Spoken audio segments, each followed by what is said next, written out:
Fala, membro da Rádio Botafogo, fala, torcedor alvinegro. Eu sou o Rodrigo Falcão, aqui ao meu lado está o Davi Nunes, o Gajo, e a gente está hoje no Papo com o Falcão para falar sobre a saída do Jorge Braga. Já são 3 dias da saída do Jorge Braga, a gente teve notas oficiais para todos os lados, e aí, passado essa turbulência e o jogo do Botafogo, a gente resolveu, a gente não, né? Eu trouxe alguém gabaritado para falar sobre isso. Davi Nunes, o Gajo. E aí, Gajão, tudo bem? Fala, galera, saudações alvinegras, abraço glorioso toda essa nação, juntos, embolado pelo fogão. Meu amigo, podia estar melhor, né, Falcão? Dentro de campo podia estar melhor, perder uma oportunidade de fazer 3 pontos no jogo dessa semana contra o América Mineiro, um jogo importante, e até para dar uma aliviada nessa tensão depois dessa notícia aí da saída do Braga, ele entrando na justiça em litígio com a SAF. Eu acho que uma vitória do Botafogo seria importante para dar amenizada nesse clima que ficou tenso aí na final da semana passada e que promete muita coisa ainda pela frente aí. No dia 9, para você que passou um final de semana fora, né? A gente foi surpreendido no dia 9/9 via coluna do Lauro Jardim no Globo, com a saída do Jorge Braga. E ele, além de sair do Botafogo, ele entrou com um processo contra a SAF Botafogo. E aí teve aquela chuva de notas oficiais, teve nota oficial do Jorge Braga, nota oficial do Botafogo SAF, né? E aí, o Davi Nunes, o Gajo, eu queria trazer esse teu sentimento ou o seu entendimento sobre essa saída, que a gente já teve até algumas dicas, né? A gente teve a entrevista do Durcésio falando que ele já estava um pouco depreciado, essa relação entre Jorge Braga e John Textor. Depois tivemos o próprio John Textor naquela mega live em que ele falou que o Jorge Braga, de forma clara, não atendia muito aos pré-requisitos que ele queria para a função de CEO ali do Botafogo. Mas eu confesso que eu não esperava que fosse via justiça. O que você pode falar sobre isso aí, para quem é membro da Rádio Botafogo e para quem acompanha a gente? O pior cenário possível foi esse litígio, né? É uma coisa que a gente vinha falando, talvez até para muitos uma surpresa ele sair, não ele sair, né, mas entrar na justiça, porque a gente esperava que houvesse um bom senso, né, e aí de parte a parte, no sentido de que houvesse uma transição suave. Todo mundo sabia que existia a possibilidade mais do que provável de que o Jorge ficaria por um tempo até que houvesse uma transição, enquanto o clube estivesse sendo constituído, a sua administração sendo feita, as pessoas sendo contratadas, né, para poder participar desse negócio e aproveitando o conhecimento do Braga com a situação interna do clube, dessa situação que a gente sabe que ele tinha um conhecimento. Importante destacar aqui, nesse processo, Falcão, e já mais uma vez agradecendo a oportunidade que o Braga e a confiança que ele depositou na gente, que ajudou lá na época da transição e da negociação com o John Textor, porque ele foi muito importante, a expertise do Braga sempre foi nessa linha do turnaround, de fazer uma reestruturação em momentos de crise, como foi a coisa do Botafogo. Ele é uma pessoa especializada nesse sentido, e ele conseguiu fazer isso no ano passado no Botafogo, uma situação catastrófica. Ele conseguiu, junto com a equipe lá, junto com a equipe do próprio clube, que lá estavam ajudando, a reestruturar, deixar o Botafogo pronto. O Botafogo ele entrou em março de 2021 e ele conseguiu, junto com a equipe lá, entrar no RCE, reestruturar a dívida trabalhista e se botar no RCE, reestruturar a dívida tributária, conseguindo colocar no transação, né? Agora complementou, inclusive, com a parte do ISS, junto com todo o trabalho feito junto com o próprio Langoni, que tomou a frente desse processo, junto com o controle do Botafogo, do clube, que agora está na SAF. Então foi feito um trabalho grande de deixar o clube pronto, e talvez por isso até ficou mais interessante para um possível investidor, dado que já era um clube mais estruturado. Ele foi importante nesse processo todo, inclusive durante a negociação ele teve uma participação fundamental em alguns momentos de crise na época das negociações, né, que estava sendo colocado, porque numa negociação dessa existe sempre uma tensão no ar constante, em qualquer negociação de compra e venda, cada um quer defender seus interesses, e nessas horas acaba tendo algum tipo de conflito em algum momento. Mas é importante deixar claro que o Braga lutou bravamente pelos interesses do Botafogo sempre. E é fato dizer que sem Braga não teria Textor, né? Porque o caminho que ele pavimentou para a chegada do investidor do calibre do Textor, eu acho que é justo a gente falar que sem esse trabalho de Jorge Braga, a gente não chegaria a esse perfil de investidor que é o John Textor, né, Gajo? Eu tenho a percepção que sim, exatamente pelo tudo que eu relatei aqui antes, né? O Botafogo, a mudança que fez, e aí nesse caso também tem o mérito do Césio, que acabou investindo no que ele falou de transformar no modelo de gestão profissional, trazendo uma pessoa de mercado para ajudar nesse processo, que Dando foi o carta Braga, branca. deu carta branca e tal. E em gestão você tem sempre conflitos nesse processo, mas se tudo sendo tratado de maneira profissional apenas e não pessoal, você consegue desenvolver o trabalho adequadamente. E foi feito isso. Com a compra do Tex, é normal, o cara é dono da empresa, ele quer fazer as coisas do jeito dele. Né? Ele é dono da empresa. Não adianta agora a gente falar assim: olha, não, mas o cara é o dono, comprou 90% da empresa, mas não concordo com a forma que ele quer fazer as coisas, ou da forma que ele faz as coisas.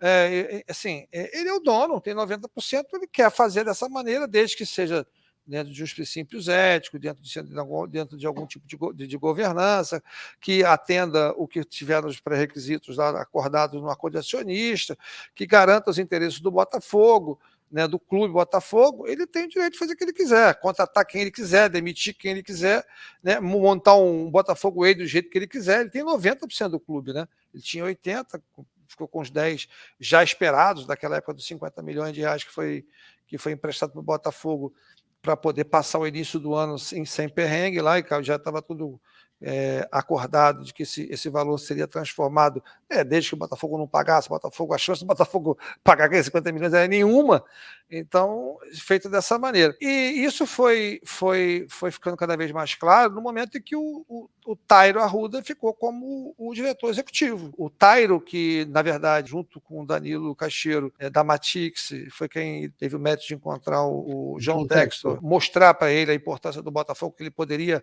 investir nesse clube maravilhoso, ele acabou ficando nesse processo como diretor executivo. Na época, eu inclusive passei a procuração, assinei a procuração passando os poderes para ele no momento da transição. O fato é que, na minha opinião, e mais do que, não na minha opinião, por tudo que já foi falado pelo próprio John Textor, né, hoje está lá o Tairo Arruda como diretor executivo e fazendo as funções que o Braga deveria fazer, foi sendo esvaziado, a gente vem percebendo claramente tudo que você falou aí nesse sentido, ele foi sendo esvaziado o próprio John Textor fala isso, colocou o Tairo para poder cuidar da parte da CBF, né, relacionamento com as confederações e federações, né, independente do que lá dentro, porque realmente eu não sei o que acontecia lá dentro, mas nesse momento também pouco importa. Mas a única certeza que eu tenho, Falcão, nesse sentido, é que a saída do Braga, da forma como foi, não é bom para ninguém, principalmente para o Botafogo. Deveria ter sido melhor conduzido de parte a parte, mas especialmente no Botafogo. Acho que poderia ter sido feito um negócio bem mais suave.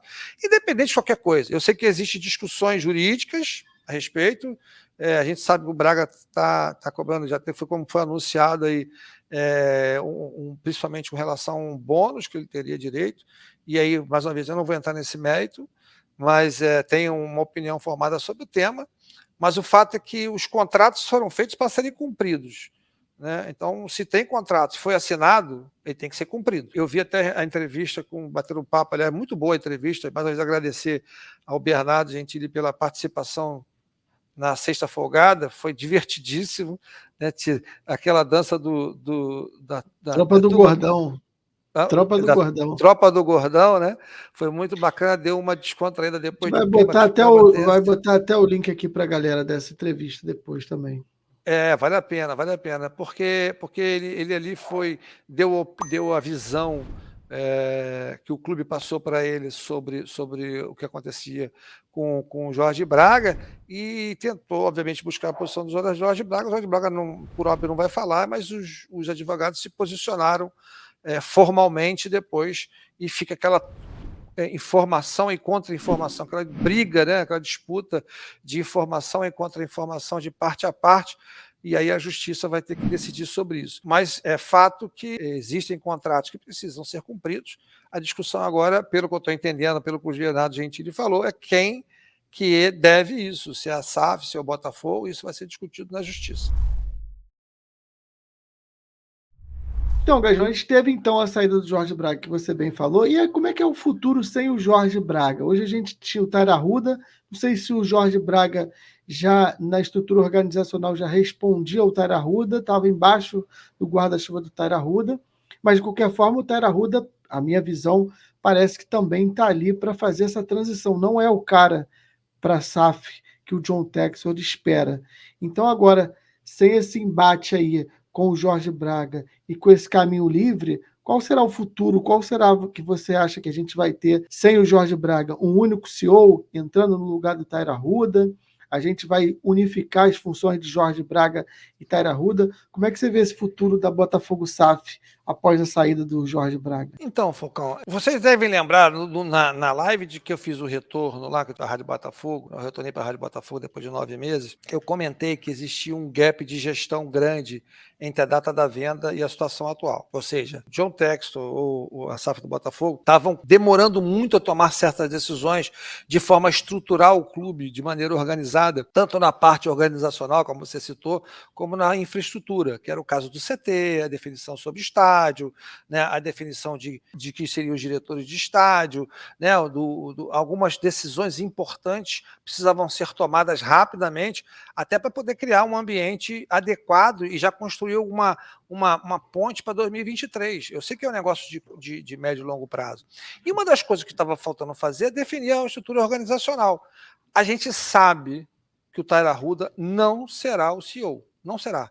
Né? Ele está ali temporariamente, como uma pessoa de confiança do John Textor, cumprindo um papel que ele foi designado ou contratado pelo John Textor nesse sentido, até que o John Textor consiga organizar o que ele quer fazer da vida, da estratégia, né, da Eagle Holding. Por quê? Porque, na verdade, a cabeça do John Textor não é só o Botafogo, é todo o planejamento que ele tem com relação à estrutura do grupo de clubes que ele vai ficar aqui embaixo da Eagle Holdings para poder montar a estratégia de M&A dele. O que acontece?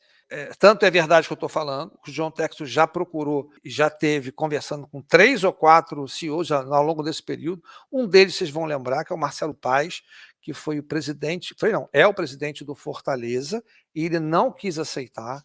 Ele agradeceu, mas não aceitou a proposta de vir se tornar o CEO do Botafogo. Teve uma outra pessoa que veio também, aí eu não vou citar o nome, porque eu não vi se tornou-se público, mas que também acabou não aceitando. Então, existe uma dificuldade grande nesse momento de você trazer um CEO. Né? Até porque, Falcão, para se trazer um CEO numa situação dessa, ainda mais agora com essa briga que apareceu, vai ter um CEO de acordo com o que a gente imagina que tem que ser que um cara profissional de mercado, ele vai pensar 2 vezes, porque ele vai ver a situação atual do clube, você diz, cara, tem uma estratégia organizacional, tem um planejamento, tem. Como é que está funcionando isso? Qual é a estratégia disso? Quais as garantias que eu tenho de fazer? Como é que vai fazer? Hoje está tudo com o John Textor. O John Textor faz tudo. Né? O Tairo Arruda ajuda aqui na implementação de algumas decisões que são tomadas no clube, mas todas elas ainda passam pelo Textor. Por quê? Porque existe uma estratégia por trás disso tudo. Né? Então, que, na minha opinião, vai muito além. Então, assim, hoje ele está focado, na minha opinião, o John Textor está focado na compra do Leão, né? Para poder formar o grupo e transformar a Eagle Holdings em alguma coisa que tenha um maior apelo para o mercado financeiro. Porque o Botafogo, o Molenbeek e o Crystal Palace ainda não dão o punch, o peso necessário para uma empresa como a Eagle. Ele quer montar, então ele está tentando trazer o Lyon, eu não sei se ele vai procurar mais alguém. Acaba deixando o Botafogo num segundo plano. Né? Por mais que ele fale que ele ama o Botafogo, mais que ele fale que o Botafogo ele é o clube que ele tá, é o único clube que ele pode tomar decisão, e é verdade, tá? Porque ele toma decisão no Botafogo, talvez no Molenbeek também tome decisão, mas aqui no Botafogo muito mais, mas precisa definir claramente aqui a estrutura organizacional e deixar o Botafogo fluir normalmente, né, ser gerido aqui localmente e não apenas através dele. E se ele quiser fazer isso, que marque as reuniões do Conselho de Administração, que marque que cumpra as governanças necessárias para que isso possa acontecer. Então, resumidamente, futuro do Botafogo depois dessa confusão do Jorge Braga. Tairo Arruda não será o CEO, o Botafogo contratará um CEO em algum momento, está atrasado já para isso, e muito, mas não será o Tairo Arruda, e digo mais, não só não será porque ele tem intenção de contratar um outro CEO, mas também porque o Tairo Arruda está conflitado, dado que ele tem uma ligação, uma parceria, não é nem com a 777, que acabou de comprar a SAF do Vasco. Então, e não estou falando nada que seja de outro mundo, tudo está sendo divulgado. Então, existe um conflito nesse momento. Você não pode ter um cara no Botafogo, mesmo cara que está, de alguma forma, diretamente no Vasco. Né? Sabendo das duas, que esse negócio por mais que a gente fale muito da expressão do mercado financeiro, do corporativo, um negócio chamado Chinese Wall, que é um muro, né? Como se fosse aquele muro da China, né? Como se fosse aquele muro da China, a muralha da China, em que as informações de um lugar não vazam para o outro lado. Na hora que você tem um negócio desse, não tem como você garantir, né? Não tem como você garantir. Então é importante que, quanto antes, chegue um CEO novo e que o Tairo Arruda siga o caminho dele normal, e agradecer a ele por ter trazido o João Textor, agradecer a ele por ter ajudado o Botafogo nesse período, mas, na minha opinião, o Tairo Arruda nunca foi, nunca pretendeu ser e não será o CEO do Botafogo. Tá aí a saída de Jorge Braga e o futuro sem Jorge Braga nesse papo com o Falcão. Espero que você, que é membro da Rádio Botafogo, tenha gostado de receber esse conteúdo em primeira mão. Obrigado por estar aqui com a gente. E para você que está assistindo também, depois deixa aí nos seus comentários as suas impressões. O papo com o Falcão e essa qualidade de conteúdo para membros também, você vai sempre assistir aqui na Rádio Botafogo. Obrigado, Davi Nunes, pela presença. Fiquem com Deus, cambada. Até a próxima. Um abraço a todos. Fui!